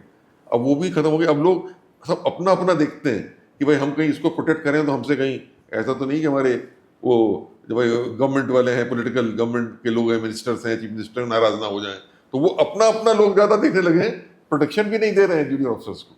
ये एक बड़ा इल्जाम लगता है इस ऑफिसर्स पर, आप सब लोग, मतलब जो भी ये पूरी जमात है सबके ऊपर, की रिटायर होने से पहले आप अगली नौकरी का इंतजाम करने लगते हैं। मतलब हम किसी आयोग के चेयरमैन बन जाएं, कहीं जो है एडवाइज़र हो जाएं, सीएम के हो जाएं, पीएम के हो जाएं, पीएमओ में चले जाएं, मतलब, और ये top to bottom retired officers की, मतलब ऐसा लग रहा है जैसे आप लोगों ने वो जो यूथ की बात आप कर तो रहे, सारे लोग कर रहे हैं, पर एक्चुअली उनकी एंट्री बंद कर रखी है आपने, और लेटर एंट्री आप लोगों की होगी, मतलब जो रिटायर्ड ऑफिसर्स हैं। ये बड़े पैमाने पर नहीं दिख रहा है आपको सिस्टम में? दो चीजें कहूँ, एक तो वो चीज पॉइंट थोड़ा रह गया तो उसको मैं कंप्लीट कर लूँ, लेटर एंट्री वाला जो मैंने दूसरा बात कही थी, एक तो मैंने नहीं बताया, दूसरा पॉइंट जो कहते हैं स्पेशलाइजेशन नहीं है, स्पेशलाइजेशन है गवर्नमेंट में बहुत से। आप हर डिपार्टमेंट में देखिए तो जो डायरेक्टरेट है सब है, वो ऐसे ऐसे लोग हैं जो 30-30 साल तक उसी डिपार्टमेंट में काम किया है, दे आर स्पेशलिस्ट। और जर्नलिस्ट और स्पेशलिस्ट दोनों की जरूरत है गवर्नमेंट को। तो आईएएस वाला एक जर्नलिस्ट की तरह रहेगा और एक स्पेशलिस्ट की प्रोविजन, वो उसकी अलग अलग बिल्कुल आप लाइन लगा सकते हैं और उसके साथ वो काम कर सकता है। ऐसा गवर्नमेंट का स्ट्रक्चर बनाया जा सकता है। तो लेटर एंट्री जो लोग कहते हैं खाली आईएएस को रिप्लेस कर दो, that is not the answer. क्योंकि आईएएस जो लाता है वो लेटर एंट्री नहीं ला पाएगा कंट्रीब्यूशन। आईएएस जो एक क्योंकि फील्ड में उसकी वर्किंग होती है, डीएम रहता है, एसडीएम रहता है, जमीनी हकीकतों को जानता है, पब्लिक को जानता है, उस नॉलेज को लेके आता है वो पॉलिसी मेकिंग में। और जो उसकी नॉलेज आदमी और पीपल के बारे में होती है वो भी अपने आप में इंपॉर्टेंट है जितना ही कि टेक्निकल जरूरत है। तो उसको with the help of specialist, because उसकी भूमिका टीम लीडर की है, ही इज टीम लीडर। हाँ, he is a team leader. Execution से ज्यादा उसका काम इसको आपने बहुत सही शब्द यूज कर दिया। Ultimately what is required is leadership. और लीडरशिप के लिए जरूरी नहीं कि आदमी स्पेशलिस्ट हो, इतना जरूरी होना चाहिए कि वो समझे कि क्या करना है, प्रॉब्लम क्या है, उसका सोल्यूशन क्या है, इतना समझने की अकल होनी चाहिए बस। मुझे एक यूपी के डीजी हेल्थ ने एक बार बताया था, वो आई सर्जन थे। हाँ। और उन्होंने कहा कि बॉस मैं जो सीएमओ बना, सीएमओ के बाद ऐसे ऐसे प्रमोट होते कि चला आया, तो मैं लगातार पावरफुल पोजीशंस पर रहा due to so many reasons. तो उन्होंने कहा मैं आई सर्जन हूँ और मुझे आखिरी सर्जरी किए हुए 6 साल हो गया। और उन्होंने कहा इतना एडमिनिस्ट्रेटिव काम का दबाव है कि मैं आई सर्जन हूँ, मुझे आप किसी की आंख सर्जरी कर देंगे, आंख फोड़ दूंगा मैं। बहुत बेहतरीन पॉइंट कहा आपने कि अगर आप ऐसे स्पेशलिस्ट लोगों को एडमिनिस्ट्रेशन में यूज कर देंगे, तो जैसे कोई मान लीजिए भारत सरकार में ही जॉइंट सेक्रेटरी लेवल पे जैसे लोगों को लिया गया लेटरल एंट्री या डिप्टी सेक्रेटरी में, अब वो अल्टीमेटली आके तो सरकार का ही काम करेंगे ना, वो लीगल केसेस का काम करेंगे। कोई मुकदमा हुआ कोर्ट में, सुप्रीम कोर्ट में, हाई कोर्ट में, उसका जवाब तैयार कराना, वकील को ब्रीफ कराना, ये कराना, पार्लियामेंट क्वेश्चन है, पार्लियामेंट क्वेश्चन का जवाब तैयार कराना, पार्लियामेंट में डिबेट हो रहा है, उसके डिबेट की तैयारी करना, कैबिनेट का नोट बनाना, कैबिनेट के लिए प्रस्तुत करना, प्रस्तुतिकरण करना, वहां का प्रशासन करना, ट्रांसफर पोस्टिंग करना, ये प्रमोशन करना। अभी हम पता ही नहीं चला कि डिपार्टमेंट कौन सा है, कौन सा काम देख रहा है। अब ये स्पेशलाइजेशन कहाँ है इसमें? मान लीजिए आप किसी ये हेल्थ डिपार्टमेंट की आपने बात ले ली, कोई आ गया, मान लीजिए डॉक्टर आ गया डिपार्टमेंट में, अब वो यही काम कर रहा है। That is not, you are not using specialisation. 80% of the time he is doing this work. तो एक तरीके से आपने उसका स्पेशलाइजेशन भी वेस्ट कर दिया। तो हम तो कहते हैं दोनों एक लाइन रखिए, एक स्पेशलिस्ट का भी वो रखिए लाइन जो एडवाइस कर रहा है पॉलिसी मेकिंग, और थोड़ा उनको प्रमोशन भी मिले कि वो, और प्रमोशन मिले उनको, वो स्केल तक दे दीजिए आप, सेक्रेटरी की स्केल तक पहुंचाइए आप, कोई दिक्कत नहीं। बट वो एडवाइजरी कैपेसिटी, एडमिनिस्ट्रेटिव काम उनका नहीं, एडमिनिस्ट्रेटिव काम वो करेंगे तो वो भी उनको भी नुकसान है। और दूसरा एक और बताऊं, जो लेटरल एंट्री के खिलाफ मैं लास्ट पॉइंट कहूंगा, फिर इस पॉइंट को छोड़ देता हूं। एक जो आप लोग इस बात वर्ड सुना होगा आपने, क्रिटिसिज्म होता है कि साहब सरकार में साइलो मेंटेलिटी है, लोग अपने अपने साइलोज में काम करते हैं, जबकि उनका व्यापक दृष्टिकोण होना चाहिए। अब देखिए ये स्पेशलाइजेशन के अगेंस्ट जाता है एक बार, जो लोग दूसरे ही तरफ कहते हैं कि स्पेशलाइजेशन लाइए। हम कहते हैं कि आईएएस अफसर में ये, क्योंकि वो कभी तो 3 साल हेल्थ में रहा, कभी एजुकेशन में भी रहा, कभी समाज कल्याण में रहा, इंटीग्रेशन ज्यादा समझ में आता है। He has that knowledge. वो साइलो में नहीं सोचता है, वो समझ लेगा कि अगर बच्चों का मृत्यु दर कम करना है तो इसके लिए शिक्षा में महिला शिक्षा भी बढ़ानी आवश्यक है। खाली ये नहीं कि आप वैक्सीनेशन कर दीजिए, answer is not vaccination, answer उधर भी है, एजुकेशन, महिला की शिक्षा दर बढ़ाना भी है। तो वो एक व्यापक सोच हो जाती है, तरीका हो जाता है। और स्पेशलिस्ट जो आएगा वो यही सोचेगा कि भाई वैक्सीनेशन बढ़ाओ और डिजीज को आइडेंटिफाई कराओ, डिजीज का ट्रीटमेंट कराओ बचपन से, ये कराओ, वो उसी लाइन पे सोचेगा। Whereas the answer can be there much beyond that. तो ये भी एक बहुत आपने जो महत्वपूर्ण पॉइंट कही।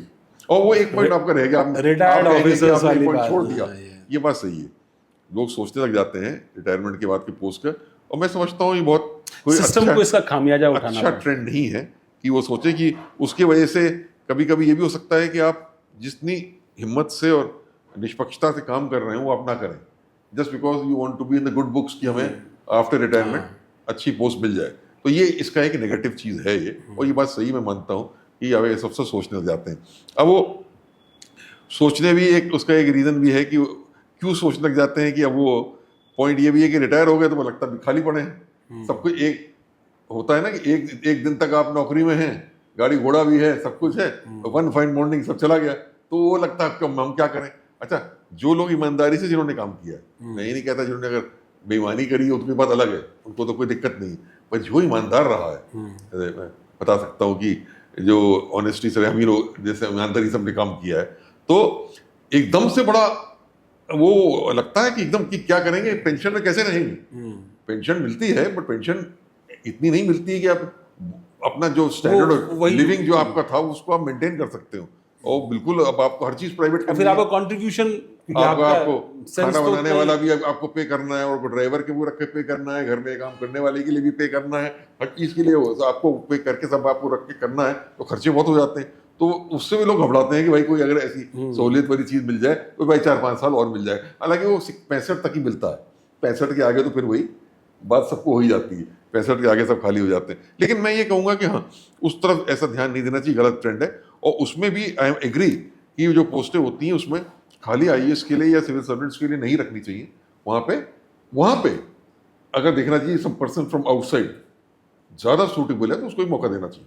ये एक चीज़ जो आती है इसमें प्रॉब्लम, ये जुडिशरी से लेकर ब्यूरोक्रेसी तक हर जगह आती है। इससे बहुत सारे महत्वपूर्ण फैसले, बहुत सारे महत्वपूर्ण चीज़ें प्रभावित होती हैं और वो दिखाई पड़ता है। कई बार ब्यूरोक्रेट्स अलाइंड हो जाते हैं, कई बार, और यूपी ने तो देखा है, आप लोगों ने तो यूपी में 3 महाभ्रष्ट आईएएस ऑफिसर चयनित किए और वो तीनों यूपी के चीफ सेक्रेटरी हो गए। ये भी एक दौर यूपी ने देखा। यूपी की ब्यूरोक्रेसी को लेकर के अलग अलग तरह की चर्चाएं होती रही, बहुत लोग जेल की सलाखों के पीछे गए, भ्रष्टाचार के गंभीर आरोप लगे, जैसे आपने कहा सीबीआई की जांचें हुई, बहुत कुछ हुआ। ठीक है, बहुत सारे लोग उससे पाक साफ निकल के भी आ गए। उसके पीछे वो आई एम सेफ वाली बात भी कही जाती है कि सब मिल के प्रोटेक्ट करते हैं। पर ये जब आता है, जैसे सिस्टम ने देखा कि भाई कोई चीफ जस्टिस ऑफ इंडिया है, हाई कोर्ट है, कहीं है, उसने एक फैसला दिया और उस एक फैसले से उसको लेके उसका परसेप्शन बदल गया। अगली बार वो राज्यसभा चला गया, मानवाधिकार आयोग का चेयरमैन हो गया, कहीं और हो गया। तो आदमी को सिस्टम में भरोसा, जो आम आदमी है जिसने उस सिस्टम को पूजा है, ब्यूरोक्रेट को देखते हैं, मतलब आप जाते होंगे तो छोटे बच्चे इंस्पायर होते हैं, एस्पिरेंट्स इंस्पायर होते हैं, बिल्कुल बिल्कुल, हर कोई इंस्पायर होता है कि यार कौन मिला, वो चीज़ प्रभावित होती है। नहीं वो एक ये फीलिंग समाज में नहीं जानी चाहिए कि इसमें फेयरनेस नहीं है। ये बात आप सही कह रहे हैं। ये जो ये सब पोस्टें हैं कमीशंस की है, उसकी भी कहीं ये मैसेज नहीं जानी चाहिए कि ये फेयर तरीके से सिलेक्शन नहीं हो रहा है, पर ये किसी तरीके का किसी को किसी चीज़ का पुरस्कार दिया जा रहा है फॉर, मतलब हमारे हिसाब से काम करने के लिए किया काम इन्होंने, इसलिए इनको पुरस्कार दिया। ये मैसेज नहीं जानी चाहिए। अगर ये मैसेज जाती है तो ये गलत सिग्नल देता है, समाज में भी देता है, सर्विस में भी देता है, हर जगह देता है। सर्विस में जो और जूनियर लोग होंगे वो भी सोचते हैं कि फिर यही तरीका है फिर काम करने का, फिर स्टैंड मत लो किसी चीज़ पे, बेहतर होगा। लग भी रहा हो कि चीज़ गलत है तो भाई आवाज़ ना उठाओ, चलने दो, कोई नाराज ना हो। तो ये चीज़ एक बात आती है, ये तो है, ये समस्या है, इनको दूर करने के लिए अंदर देखना पड़ेगा, सर्विस को ही अपने आप को सुधारना पड़ेगा। मैं अलाइंड ऑफिसर्स के बारे में भी बात कर रहा था। आलोक रंजन जी कैसे कामयाब रह पाए, सभी सरकारों के चहेते अफसर बन के, आंखों के तारे बन करके, की पोजीशंस आपको मिलती रही, ये कैसे कर पाए तब उस दौर में, जब खास तौर पर वो बहुत हॉट टाइम था, जब सपा के अफसर, बसपा के अफसर, भाजपा के अफसर, ये यूपी की ब्यूरोक्रेसी अलग अलग कैटेगरी में बट गई थी, आप कैसे? नहीं, मैं तो बिल्कुल आपने सही कहा, 38 साल सेवा करी और सभी सरकारें रही, कांग्रेस की रही, बीजेपी की रही, बीएसपी की रही, समाजवादी की रही, सभी रही और सब में रहा। और जैसा आपने कहा कि ईश्वरी कृपा रही कि मुझे हर सरकार ने अच्छे पद पे ही तैनात किया, तो उसका एक ही कारण रहा कि मैंने, जहाँ तक मैंने बता सकता हूँ कि इसको, बल्कि लोग मुझसे सवाल बहुत पूछते हैं कि यूपी में तो इतनी राजनीति रही, आपने कैसे हैंडल किया, क्या किया। तो मैंने कहा उसका एक ही तरीका था हैंडल करने का, कि मैंने जहाँ तक समझा कि मैंने किसी में भेदभाव, कहीं किसी की नीति नहीं रखी। जब मेरे सामने कोई भी व्यक्ति आया, उसने समस्या बताई, मुझे लगा कि ये इसका प्रॉब्लम सही है, इसको हल होना चाहिए, मैंने हल कर दिया। कोई भी प्रॉब्लम आया मैंने उसको सॉल्व किया। कोई मतलब I did not make a difference, चाहे वो किसी भी जाति का हो, किसी भी धर्म का हो, किसी भी राजनीतिक पार्टी का हो। कभी कुछ कभी अनएक्सपेक्टेड कोई वो भी नहीं हुआ? किया, कोई नहीं कभी हुआ। कभी कुछ अनएक्सपेक्टेड भी हुआ? उम्मीद नहीं थी कि सपोज आप कहीं सिस्टम में थे मजबूत पोजीशन पे, और अगली सरकार ने भी आपको बुला के कह दिया कि भाई आज से आपको ये काम देखना है, आपको भरोसा नहीं था कि ऐसा होगा, क्योंकि ट्रेंड वैसा नहीं था। हाँ, लेकिन मुझे ये रहा कि पता नहीं कि मुझे विश्वास भी था कि मेरे को लोग, मेरे लोग इमेज जानते हैं तो मेरे साथ ठीक रहेगा, कभी कोई ऐसा नहीं होगा, और नहीं हुआ कभी भी, क्योंकि इमेज ये थी कि स्ट्रेट फॉरवर्ड ऑफिसर है। तो अगर आप स्ट्रेट फॉरवर्ड हैं और आप जान रहे हैं और आप अच्छा काम कर रहे हैं और आपकी एक इंटेग्रिटी की वो है, रेपुटेशन है, ईमानदार है, आपकी टोटल इंटेग्रिटी है, और आप डिस्क्रिमिनेशन नहीं कर रहे हैं, भेदभाव नहीं कर रहे हैं, किसी भी ग्राउंड पे नहीं कर रहे हैं, कोई नहीं कर रहे हैं, तो वो इमेज ट्रैवल करती है। मैंने तो ये पाया कि ऑफिसर की इमेज बन जाती है, बन के, और वो आगे ट्रेवल भी कर जाती है, समाज में पब्लिक तक भी पहुंच जाती है और राजनीतिक पार्टियों में भी पहुंच जाती है। वो जानते हैं कौन ऑफिसर किस टाइप का है, सबको मालूम हो जाता है। आपको इसका एडवांटेज मिला जब पोस्ट रिटायरमेंट आलोक जी का काम कैसे चल रहा है? आपको नहीं दिक्कत महसूस हो रही है, ड्राइवर नहीं है, गाड़ी नहीं है? नहीं, वो तो फिर मैंने पोस्ट रिटायरमेंट मैंने अपने आप को बिल्कुल जिसे कहते हैं ना, वो चीज़ें करी जो मेरा पहले बहुत इच्छा थी करने की। जैसे मैं हमेशा से, मेरा इंटरेस्ट एकेडमिक रहा है, पढ़ने लिखने का मुझे शौक रहा है, तो मैं पढ़ता ही हूँ, बहुत किताबें पढ़ता हूँ, वो तो पढ़ता ही हूँ डेली। फिर मैंने लिखना भी शुरू किया, वो मुझे मौका मिला हुआ। जैसे मैंने आपको शुरू ही बताया था कि लिखना का मेरा बहुत शौक, और अच्छी शैली भी मेरी मानी जाती रही है, स्कूल से ही मेरी रही। तो मैंने ऑलरेडी 8 किताबें मेरी पब्लिश हो चुकी हैं, और 9th बुक जो है अभी निकलने वाली है, इस महीने के आखिर में आने वाली है। प्रशासन से रिलेटेड, लीडरशिप से रिलेटेड, ये सब किताबें मैं अपने अनुभव के आधार पर लिख रहा हूँ। आर्टिकल्स लिखता हूँ, मैं समाचार पत्रों में भेजता हूँ लगातार। मिलेनियम पोस्ट पेपर है, उसमें मेरा कॉलम भी जाता है, तमाम चीज़ें मैं लिख रहा हूँ। तो मैंने दूसरा मैं चला गया पढ़ाने की लाइन में भी, मुझे शौक था बच्चों के साथ डील करने। तो मैं IIM लखनऊ जाता हूँ, देखिए मैंने IIM से पढ़ा हुआ है, IIM लखनऊ में जाता हूँ मैं, उनके मैनेजमेंट उसमें मुझे बुलाते हैं, एज अ विजिटिंग प्रोफेसर बुलाते हैं, मैं वहाँ कई सेशंस लेता हूँ। जयपुर इंस्टीट्यूट ऑफ मैनेजमेंट में मैंने पूरे कोर्सेज चलाए हैं स्टूडेंट्स के लिए, खुद बना के कोर्स खुद चलाया है। और मैं और भी जगह मुझे गेस्ट लेक्चर के लिए बुलाते रहते हैं, लखनऊ यूनिवर्सिटी है, नोएडा में कॉलेजेस हैं, सब बुलाते हैं, मैं जाता हूँ, बोलता हूँ और करता हूँ। तो वो ये सब काम से मैंने अपने आप को बिजी रखा। और कुछ 1-2-3 कंपनियों में डायरेक्टर, इंडिपेंडेंट डायरेक्टरशिप भी है। तो ये कुछ मिला के मेरे पास काफ़ी काम रहता है, keep my self busy. Samajwadi party ने आपको अपना राज्यसभा का उम्मीदवार बनाया और राजनीतिक परिस्थितियां ऐसी हुई कि समाजवादी पार्टी के विधायकों ने क्रॉस वोटिंग की और आप चुनाव हार गए। क्या वाकया था ये? हाँ, ये तो है। पहले तो उम्मीदवारी ये कैसे हुई और इसमें क्या था, और फिर जब ये क्रॉस वोटिंग हुई, हार हुई, हाँ ये कैसा लगा कि आलोक रंजन अब तक तो सब जगह फर्स्ट अटेम्प्ट में ही clear कर रहे थे? हाँ, तो ये तो सही बात है कि कोई भी हार अच्छी नहीं लगती है आदमी को। लेकिन मेरा एक और भी वसूल रहा है लाइफ का कि किसी भी चीज़ को ज़्यादा दिन तक अपने साथ लेके मत चलो। तो अगर ये तो मैं कोई नहीं कहूँगा कि ऐसा नहीं है कि बुरा नहीं लगा कि जब हार हुई है ना, क्योंकि हार होती नहीं रही है, लेकिन ये मुझे फर्स्ट अटेम्प्ट वाली बात थी ना। हाँ, फर्स्ट अटेम्प्ट वाली बात आपने कही, और हर जगह फर्स्ट अटेम्प्ट में रहा, बिल्कुल बात सही कही आपने। लेकिन हुआ 5-7 दिन तक थोड़ा जरूर बुरा लगा, और 5-7 दिन बाद मैंने उसको पीछे कर दिया। वो तो ठीक है, ये नहीं है। क्या लगा? और मतलब बहुत सी चीजें, थोड़ा बताइए ना, मुझे क्या लाइफ लगा? में लोगों ने कहा कि बहुत सी चीजें लाइफ में और करने की, वो मैं करूंगा, वो मैं करता रहा। तो मैंने उसको दिमाग से ही उतार दिया, stop feeling bad about it. वो ज्यादा दिन नहीं मैंने सोचा उसके बारे में। ये रहा। आप आश्वस्त थे कि आप जीत रहे हैं? नहीं, वो मुझे अंदाजा तो लग गया था, पिछले आखिरी 1-2 दिन में अंदाजा लग गया था कि यहाँ पे क्रॉस वोटिंग की पूरी बात चल रही है, तो ऐसा आश्वस्त होने की बात कहीं नहीं थी, वो बात तो सामने आ गई थी।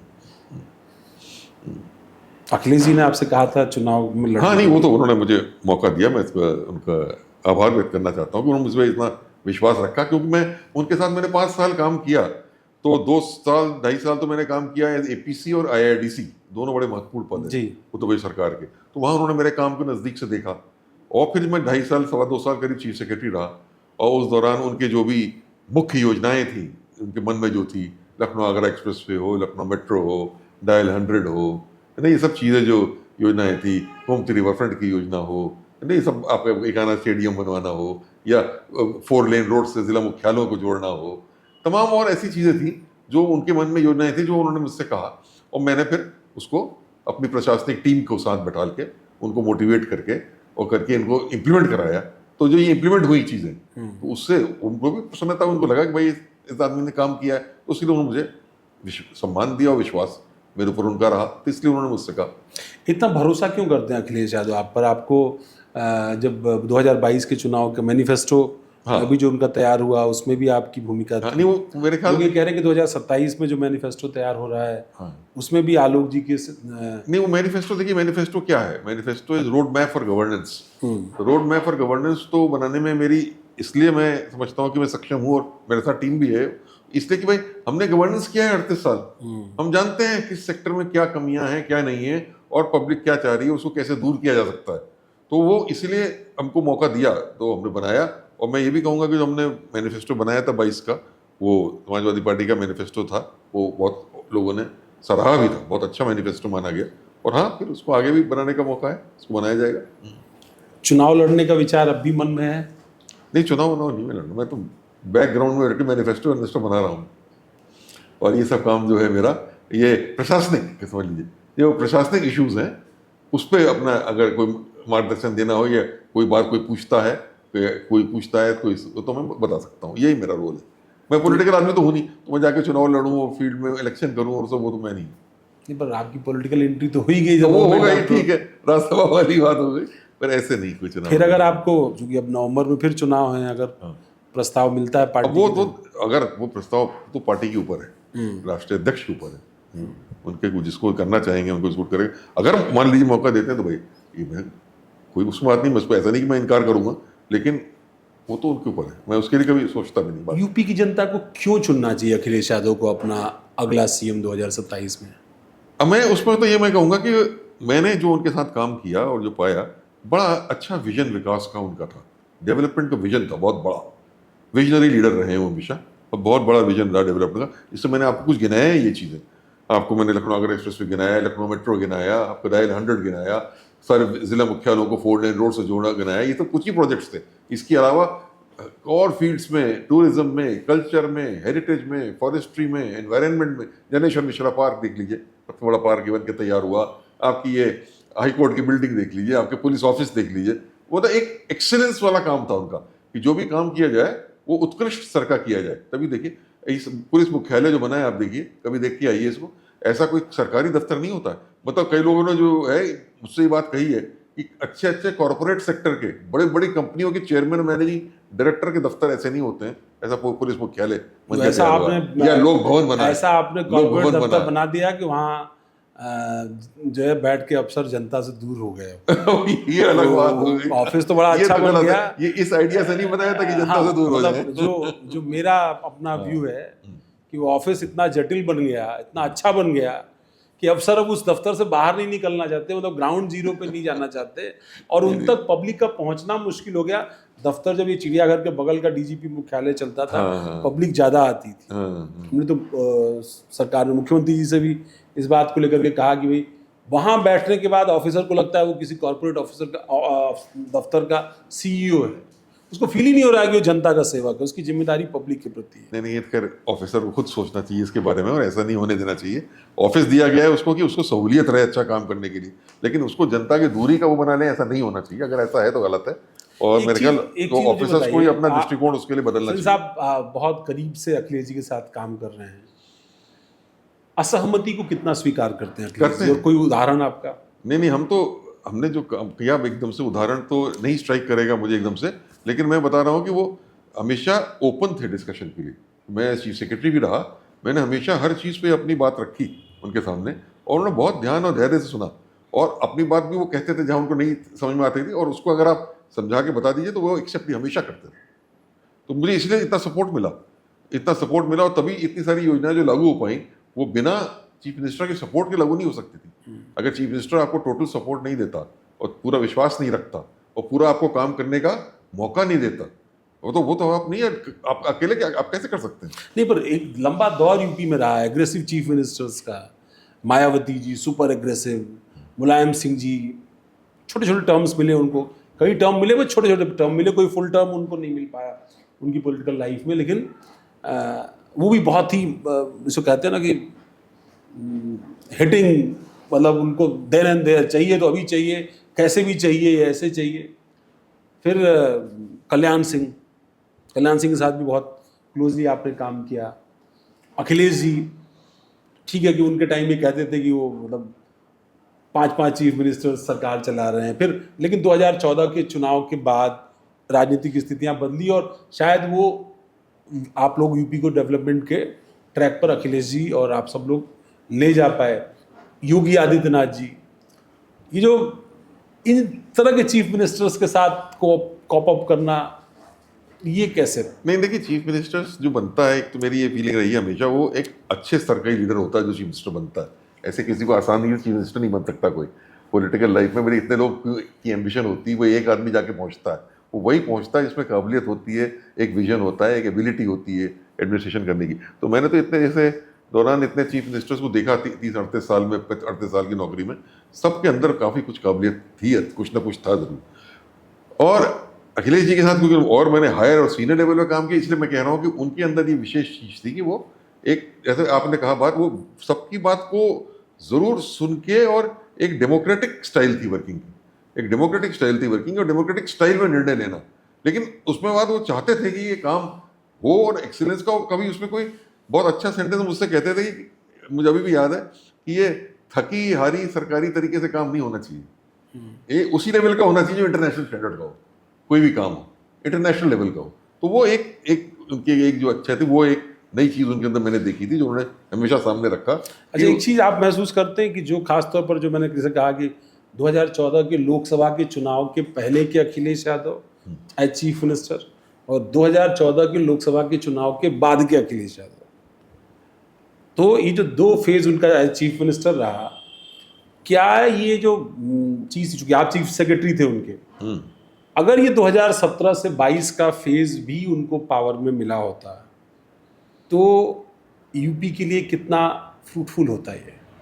या उनका अपना विजन इम्प्लीमेंट करने के लिए कितना होता है? मतलब ये जो 10 साल वो सत्ता से बाहर हैं, तो यूपी क्या मिस कर रहा है? नहीं, ये बात तो सही है कि विजन जो था उसको इम्प्लीमेंट करने में 5 साल में सब कुछ नहीं हो पाता है, और अधिक समय अगर मिले, 5 साल का और पीरियड मिल जाता तो और अधिक काम जो है, बहुत ही ऐसा काम हो सकता था जो कि ट्रांसफॉर्मेटिव हो सकता था, बिल्कुल ट्रांसफॉर्मेशन हो सकता था। बहुत सी ऐसी चीज़ें दिमाग में थी, बहुत सी ऐसी योजनाएं थी, लेकिन वो टाइम मिलता तभी हो पाता। तो मैं तो ये कहूँगा कि अगर ऐसे विजनरी लीडर हैं, को और समय अगर मिलेगा काम करने का और जनता देगी उनको, तो बहुत कुछ ट्रांसफॉर्मेशन या विकास जो है वो ऐसा ला पाएंगे जो कि पहले ना आया होगा। 2024 की लड़ाई काफ़ी अनएक्सपेक्टेड तरीके से, मतलब लोग तो नहीं कह रहे थे कि वो इस तरह से बड़ा सपोर्ट उनको मिलेगा, पर एक बड़ा सपोर्ट मिला उनको।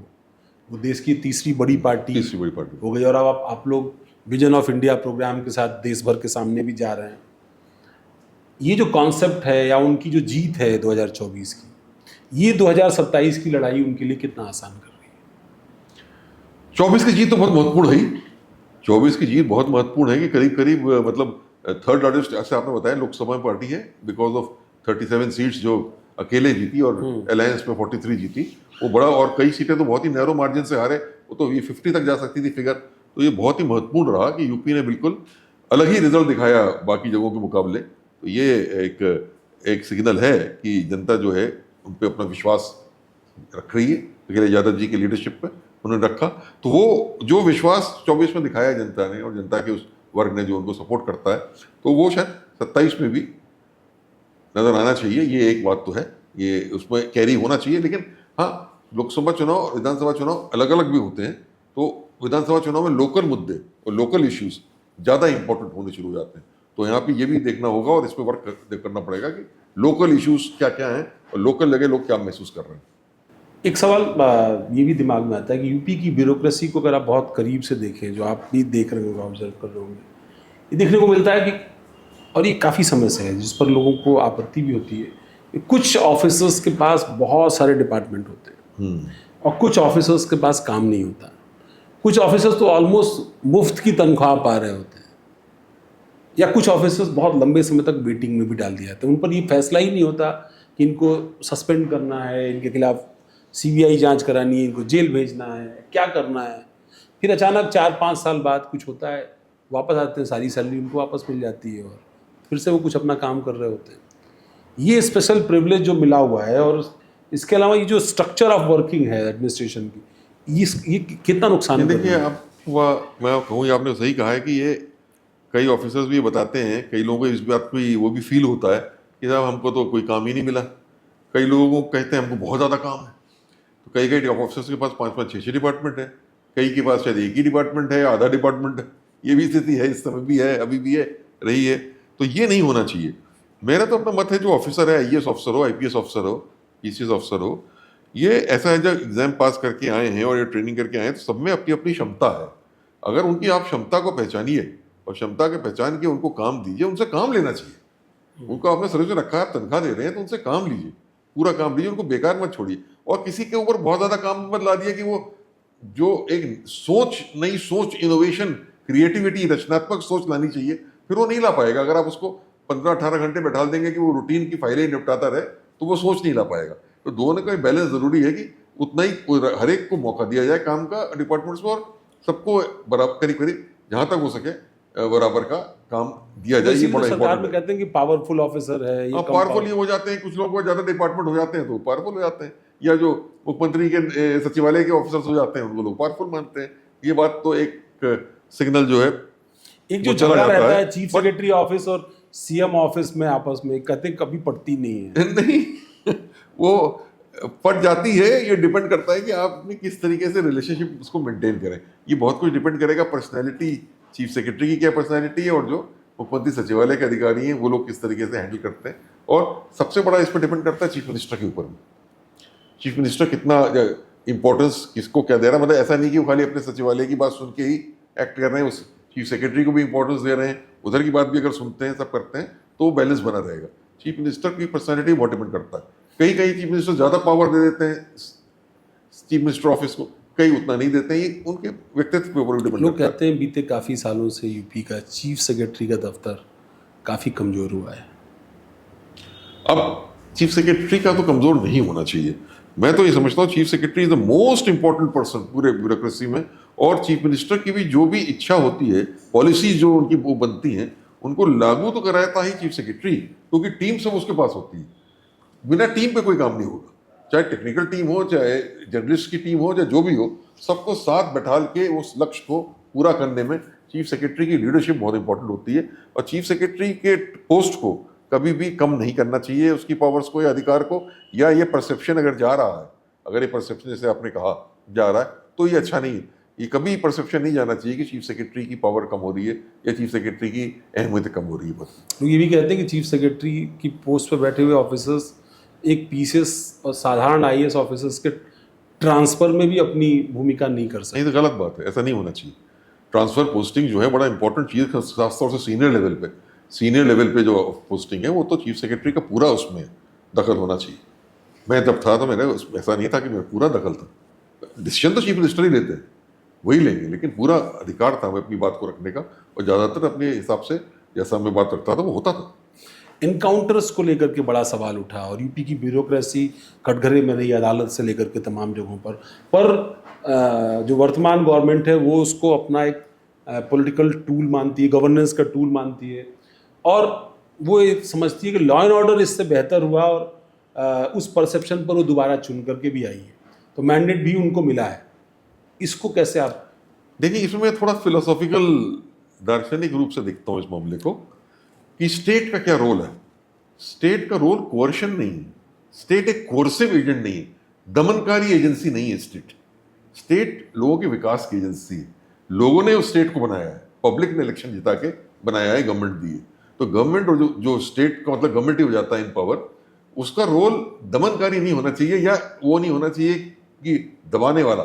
उसका रोल है लोगों को विकास कराने का, लोगों को शामिल करके लोगों को आगे बढ़ाने का, सबकी प्रतिभा को आगे लाने का, और रूल ऑफ लॉ को लागू करने का, कॉन्स्टिट्यूशन को लागू करने का, ये होना चाहिए। तो ये जो एनकाउंटर की आपने बात कही, तो मैं इसके तो बिल्कुल फेवर में नहीं हूँ, क्योंकि encounters is against our whole constitution.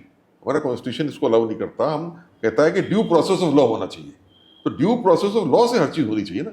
आप तो अगर कहीं एनकाउंटर तो सबको मारते रहिए जो पकड़ के, फिर जुडिशरी की नहीं जरूरत है आपको। जो भी चीज ऐसी है जो लगे कि कोर्सिव है, वो मैं उसके सहमत में नहीं हूं। पर उसकी तो ब्रांडिंग होती है, सरकार तो उसकी ब्रांडिंग करती है। ब्रांडिंग की बात तो अब वो जो है अलग बात है, बट मेरे से आपने पूछा तो मेरा अपना मत है कि लॉ की प्रोसेस जो है, संविधान की वो जो है, उसको फॉलो होना चाहिए पूरी तरीके से।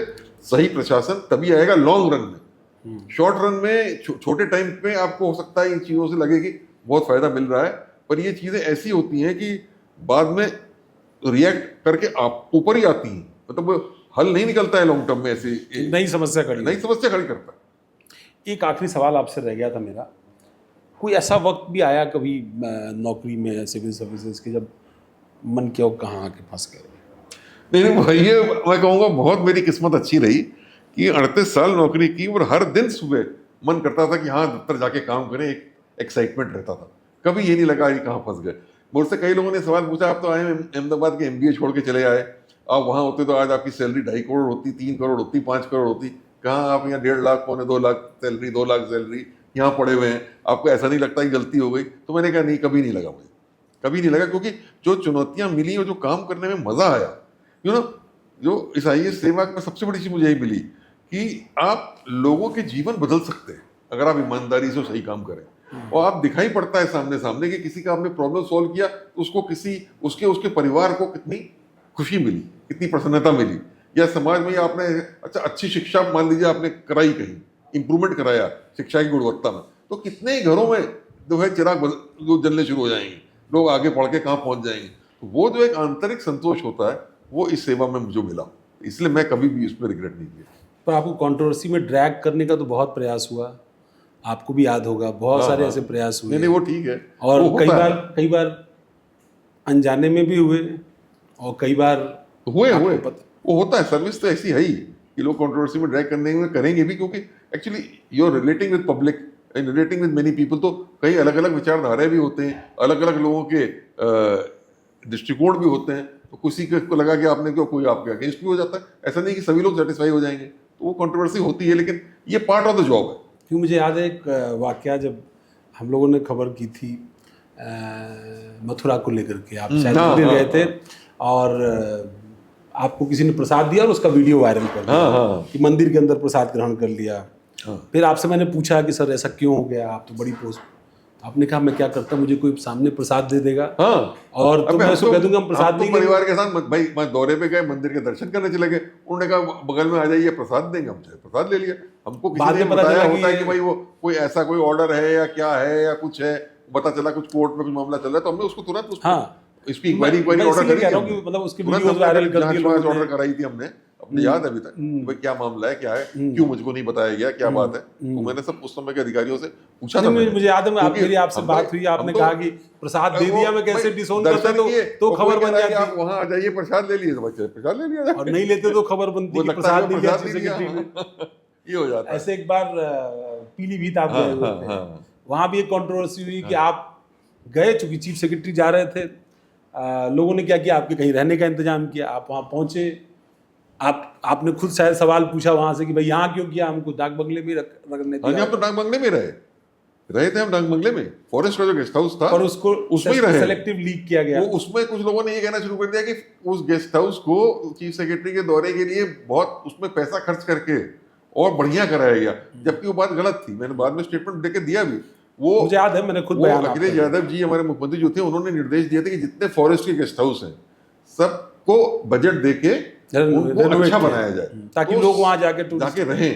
तो उन सभी गेस्ट हाउसेस को उस समय हम लोगों ने अच्छा किया था। तो ये मुस्तफाबाद गेस्ट हाउस जो है वहाँ पीलीभीत का, इसको भी काफी अच्छा किया गया था, एयर कंडीशन भी लग गया था उसमें, और पुताई रंगाई हो गई थी, फर्नीचर अच्छा दे दिया गया था। तो वो तो पहले से था, वो ऐसा नहीं था कि उस समय किया गया, वो 7-8 महीने 10 महीने पहले काम हो चुका था। वो कुछ लोगों ने ऐसा कह दिया कि इनके आने की वजह से इनके लिए ये व्यवस्था की गई, ये किया गया, वो किया गया, तो ये बात हो गई सामने आ गई।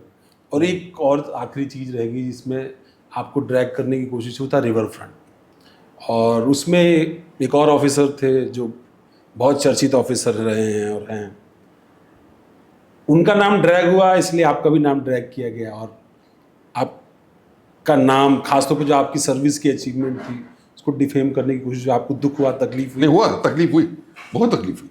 तो मैंने इतनी ईमानदारी से काम किया अपने 38 साल में कि मैं ही जानता हूँ, कभी भी मैंने कोई एक पैसे के लेने की कहीं किसी से बात नहीं करी है, ना कुछ किया, बिल्कुल टोटल इंटीग्रिटी। चाहे मेरे परिवार ने मिडिल क्लास जिंदगी जी हो, मेरा ऐसा नहीं रहा कि मेरे बच्चे विदेश में पढ़ रहे हो या आज मेरे बच्चे ऑर्डिनरी नौकरी कर रहे हैं कॉर्पोरेट सेक्टर में। अगर वो बात होती तो वो किसी के होटल होते हैं, किसी के वो होते हैं, तमाम चीज़ें की बिजनेसेस होती हैं, करते होते नहीं, ऑर्डिनरी नौकरी करने का, मेहनत करके कमा के कर रहे हैं, अपनी काबिलियत में कर रहे हैं, कॉर्पोरेट सेक्टर जो है कर रहे हैं। तो मैंने ईमानदारी से नौकरी, तो जब इस टाइप के वो बातें आई सामने और फिर समाचार पत्रों में भी छप गया, वो भाषा होती है समाचार पत्र की, वो घोटाला, वो घूमती फ्रंट घोटाला, और ये वो, तो बड़ा दुख तो होता है, क्योंकि जब आपने ईमानदारी से काम किया है तो आप जानते हैं कि कहीं बात नहीं है, ऐसी बात कही जा रही, बड़ा दुख होता है। लेकिन मुझे विश्वास था, जब मैंने तो कोई गलत काम किया ही नहीं, और गोमती रिवर फ्रंट में चीफ सेक्रेटरी का तो कोई रोल भी नहीं थी। चीफ सेक्रेटरी ना कोई टेंडर अप्रूव करता है, ना कोई एस्टिमेट अप्रूव करता है, ना कोई वित्तीय निर्णय, हम तो मॉनिटरिंग करते थे खाली। भाई महीने में एक बार मीटिंग कर ली, भाई कितना काम हुआ, कितना नहीं हुआ, अब भाई जल्दी काम कराओ, अब भाई कोई दिक्कत हो तो बताओ, आगे बढ़, यही होता था, इसके मिनट्स बने हुए थे, यही हम काम करते थे, उसकी काम नहीं। तब भी जबरदस्ती हमारे नाम को ढकेलने की कोशिश की गई, लेकिन ईश्वरी कृपा है, सब ठीक है। चलिए, आपकी यात्रा आगे की मंगलमय और हम लोग की शुभकामनाएं हैं। अगर 2026 में ही आप अगर राज्यसभा दोबारा जा पाएँ, दोबारा समाजवादी पार्टी आपको भेजे, क्योंकि आप लगातार उनके साथ अलाइंड हैं, उनके साथ लगातार उनकी विचारधारा को लेकर के, उनके फ्यूचर प्रॉस्पेक्ट्स को लेकर के काम कर रहे हैं। और ढेर सारी शुभकामनाएं सर, बहुत बहुत धन्यवाद। बहुत धन्यवाद, थैंक यू वेरी मच, बहुत अच्छा लगा बात करके।